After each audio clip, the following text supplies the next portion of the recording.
Good morning. Okay, chapter 21. After I got Otis convinced to come, the rest of getting ready for the party was easy and fun. Me and Gloria decided to have the party at night, when it would be cooler. In the afternoon, before, we worked in Gloria's kitchen and made egg salad sandwiches. We cut them up in triangles and cut off the crust and put little toothpicks with frilly tops in them. When Dixie sat in the kitchen and looked at us the whole time, he kept on wagging his tail. "That dog thinks we're making these sandwiches for him," said Gloria Dump. Winn-Dixie showed Gloria all his teeth. "These ain't for you," she told him.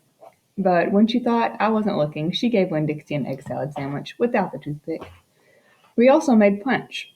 We mixed together orange juice and grapefruit juice and soda in a big bowl. Gloria called it dump punch. She said she was world famous for it, but I had never heard of it before. The last thing we did was decorate the yard all up.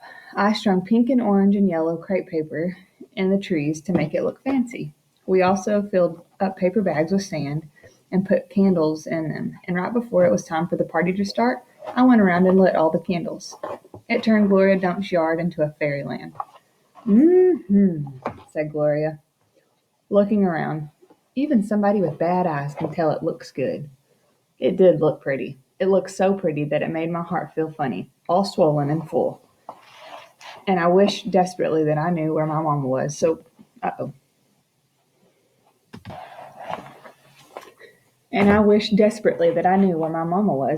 she could come to the party too. Miss Franny Block was the first person to arrive. When she was wearing a pretty green dress that was all shiny and shimmery, and she had on high-heeled shoes that made her wobble back and forth when she walked. Even when she was standing still, she still kind of swayed like she was standing on a boat. She was carrying a big glass bowl full of Miss lozenges.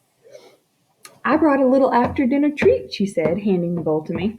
"Thank you," I said. I put the bowl on the table next to the egg salad sandwiches and the punch, and then I introduced Miss Franny to Gloria, and they shook hands and said polite things to each other. And then Sweetie Pie's mother came by with Sweetie Pie. Sweetie Pie had a whole handful of pictures of dogs that she had cut out from magazines. "It is to help you with your theme," she said. "You can use them to decorate." I brung tape too, and she started going around taping the pictures of all the dogs to the trees and the chairs and the tables. "She ain't talked about nothing but this party all day long," said her mother. "Can you walk her home when it's over?"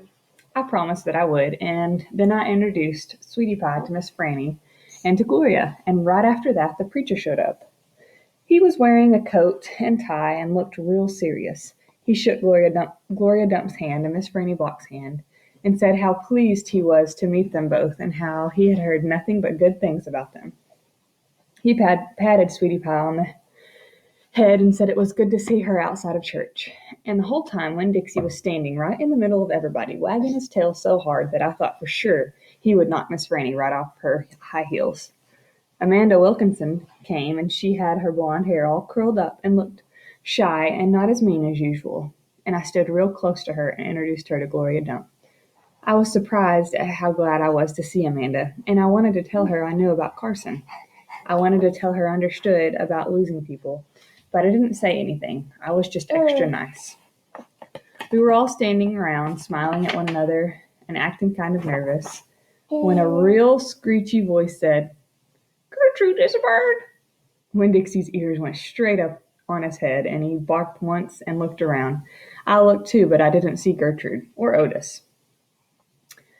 "I'll be right back," I said to everybody. Me and Winn-Dixie went running to the front of the house, and sure enough, standing there on the sidewalk was Otis. He had his guitar on his back and Gertrude on his shoulder, and in his hands he was holding the biggest jar of pickles I had ever seen in my life.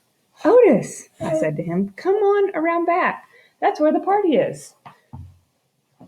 "Otis," I said to him. "Oh," he said, but he didn't move. He just stood there, holding on to his jar of pickles. "Dog!" screeched Gertrude. She flew off of Otis's shoulder and landed on Winn-Dixie's head. "It's all right, Otis," I told him. "It's just a few people. Hardly any people at all." "Oh," said Otis again. He looked around like he was lost. Then he held up his jar of pickles. I brought pickles, he said. I saw them, I said. It's just exactly what we needed. They will go perfect with the egg salad sandwiches. I talked to him real soft and gentle and low, like he was a wild animal that I was trying to get to take food out of my hand. He took one tiny step forward. Come on, I whispered. I started walking, and Winn-Dixie followed me. And when I turned around, I saw Otis was following me too. Hey, we're getting very near the end. We will finish this next week. So we have chapter 22, 23, 24, 25, and 26. So we have just enough for next week. Anyways, I hope you guys have a great weekend and get to play outside. I think it's going to be pretty. Today's going to be windy, but I think the rest of the weekend's going to be nice. So anyways, Chris, can you wave at him? Say bye-bye. Bye-bye. Bye, guys.